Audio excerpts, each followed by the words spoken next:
Moi, je ne vais même pas tomber dans le truc.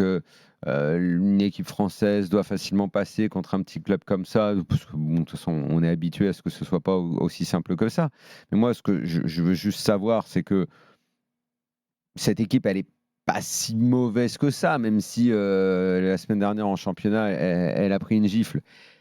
Pourquoi techniquement ils sont aussi mauvais au point de ne pas réussir à faire une passe? Pourquoi en 120 minutes dans le jeu, je crois que vraiment il faut tirer très très fort, très loin pour trouver 5 occasions. Je crois que j'exagère beaucoup en disant match 5. sur match, ça se délite. Voilà. Tu parles des 4 matchs de Lille cette année, chaque match est pire que le précédent. Exactement. Moi, les 2 premiers m'ont intéressé. Après, peut-être que je les ai guignés quand j'ai dit que je les voyais forts. Mais il y a un bon entraîneur. Il y a quand même des joueurs qui sont pas mal habiles techniquement. Cabella, il n'a pas les pieds à l'envers. Benjamin André au milieu. Zegrova, David. Il y a des joueurs de ballon dans cette équipe. Cette équipe, elle a été travaillée pour être construite avec des gars qui techniquement ne sont pas des bourrins. Il n'y a rien.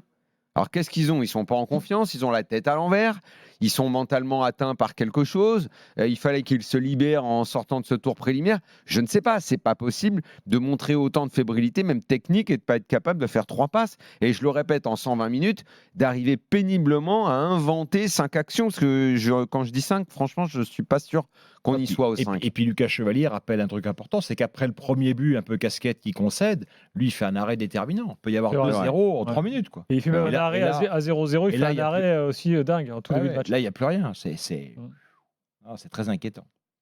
Bon, et ce, malgré.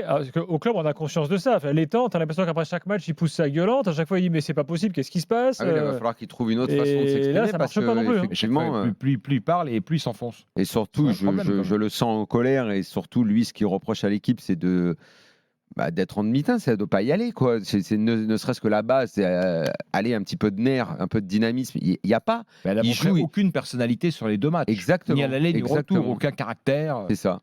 Ça joue mou, c'est mollasson. Caractère, c'est pas vrai, parce qu'ils ont par chaque fois, ils ont touché quasiment le fond, ils ont quand même réussi à ressortir encore ce soir. Ils ont quand même réussi, ils ont quand même réussi à aller chercher cette égalisation. Une équipe un tout petit peu au-dessus, je pense, il passe à la trappe. C'est sûr. Non, allez, c'est pas glorieux. Allons voir les supporters lillois au 32-16. On a Alexis. On en est cet été à se réjouir d'une qualif, point à la ligne. On s'occupe pas trop du contenu. On a l'impression, quand on voit les matchs de l'OM et de Lille, qu'on voit à peu près les mêmes matchs. L'an dernier, Nice passe contre le Maccabi Tel Aviv en prolongue.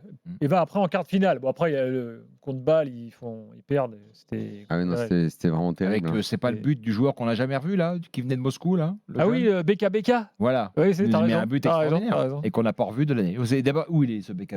Il joue à Nice. D'accord. Mais il joue jamais. Salut à toi, BK. C'est vrai que derrière, il y avait eu une épopée. Ouais. Non, mais au final, on parle d'épopée ou...